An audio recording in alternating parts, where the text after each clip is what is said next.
Kofi, un homme grand et chaleureux avec un sourire contagieux, est bien connu dans le village de Tenko-Dogo pour son travail acharné et sa générosité.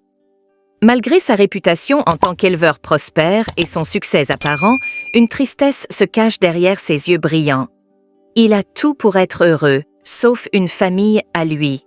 Ses journées, bien remplies par le soin de ses animaux et le travail dans ses champs luxuriants, finissent souvent dans le silence de sa grande maison vide. Sa grand-mère, Maman Yeye, qu'il a élevée depuis son enfance, est une figure de sagesse et de force dans sa vie. Malgré son âge avancé, elle garde une énergie et une clarté d'esprit qui inspirent le respect de tous au village. C'est elle qui a inculqué à Kofi les valeurs de la terre et du respect des traditions, tout en lui apprenant à être à l'écoute des autres.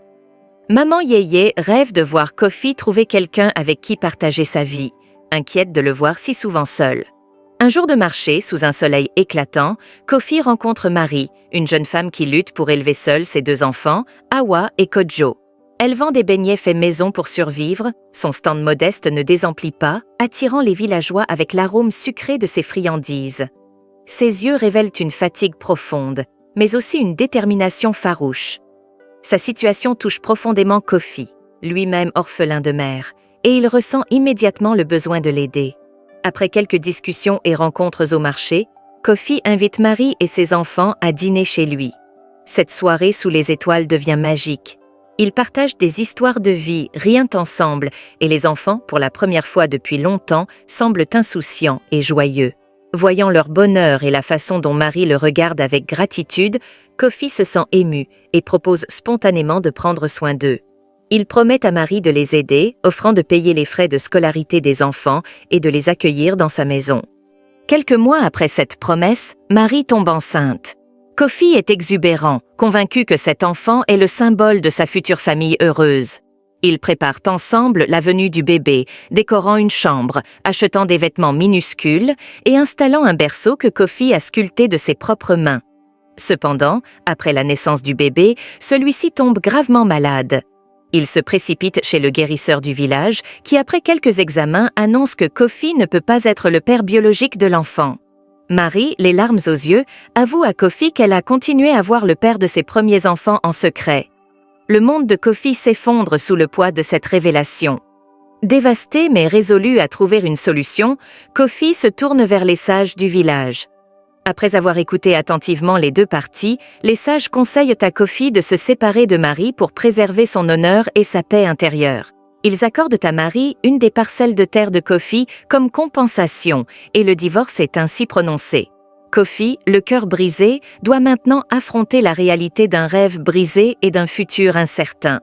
Après la douloureuse séparation, Kofi se retrouve confronté à la solitude et au désarroi. Il passe ses journées à errer sans but dans ses champs, son travail autrefois source de fierté devenant une tâche routinière. Le divorce avait laissé un vide immense dans son cœur, un vide que ni ses terres prospères ni ses animaux ne pouvaient combler. Marie, de son côté, utilisait la parcelle de terre obtenue grâce au divorce pour essayer de reconstruire sa vie. Mais lorsque le père biologique de ses enfants tomba gravement malade, elle fut forcée de vendre cette parcelle pour financer ses soins médicaux. Mais malgré tous ses efforts et l'argent dépensé, la santé de l'homme ne s'améliorait pas, laissant Marie dans une situation financière précaire et avec 2 enfants à nourrir dans une pauvreté croissante. C'est à ce moment que Kofi rencontre Awa, une cousine d'une collègue de travail. Awa, avec son esprit vif et son empathie, apporte un nouveau souffle dans la vie de Kofi. Elle l'aide à retrouver un peu de joie et lui offre l'affection et le soutien dont il a désespérément besoin.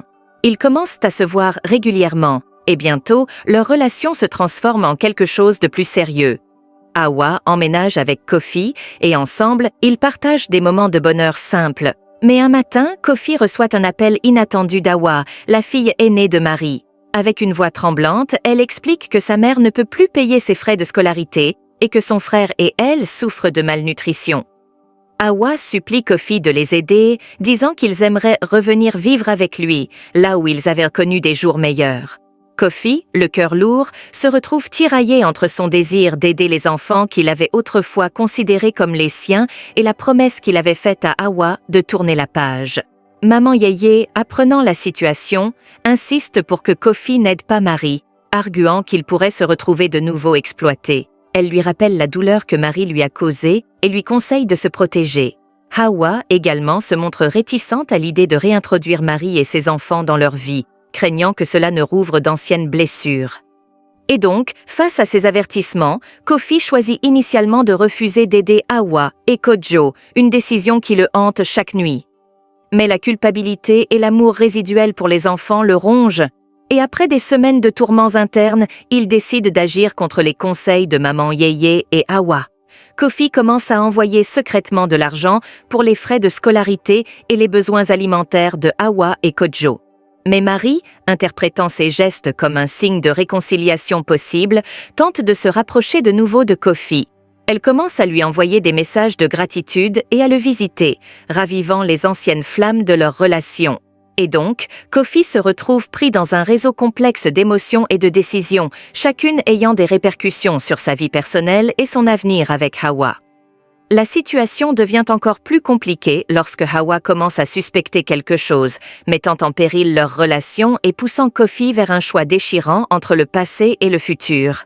La tension dans la maison de Kofi était palpable. Les visites secrètes de Marie et les envois d'argent aux enfants n'étaient plus un secret pour Hawa, qui ressentait une trahison profonde. Un soir, confronté par une Hawa en larmes, Kofi avoue tout, espérant que son honnêteté pourrait sauver leur relation. Mais Hawa, déçue et blessée, décide de partir, laissant Kofi seul avec sa culpabilité et ses remords. Kofi, dévasté par le départ de Hawa et par le poids de ses erreurs, sombre dans une profonde réflexion sur ses choix et ses actions.